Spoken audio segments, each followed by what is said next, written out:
So here we have the Toyota CHR on a 17 plate. I'm going to start off by showing you around the outside of the car, and then we'll hop in and run through some controls on the inside. But from the outside, you can see it's a 5-door car with tinted windows and alloy wheels.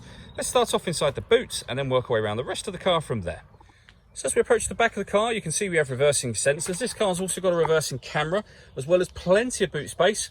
You've also got that 60/40 split folding rear seat, should you wish to increase that space even further. On the left-hand side, we have phone and stereo controls just there. And on the right-hand side, we have cruise control and speed limiter.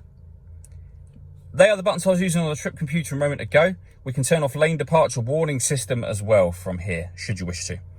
Over in the center, we have the touchscreen for the car, which includes satellite navigation, as you can see. It's also where you can access information about your car. Satellite navigation just from there. And then stereo information up in that top right hand corner.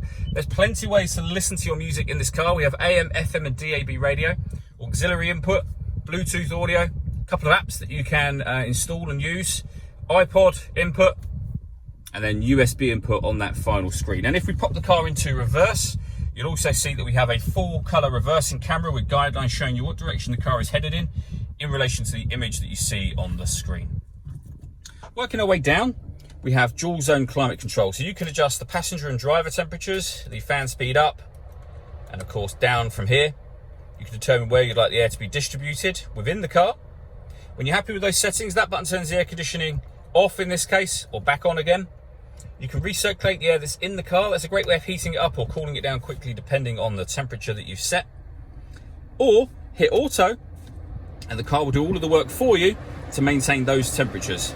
You can override that simply by readjusting the fans and putting it back on whatever settings you want it on here as well. We've also got heated driver and passenger seats, both with 3 different heat settings each. Underneath that, we have auxiliary and USB inputs just underneath that flap there. Cup holder, a 6-speed manual gearbox, and then electronic handbrake with auto hold function, and that button turns off the traction control for the car.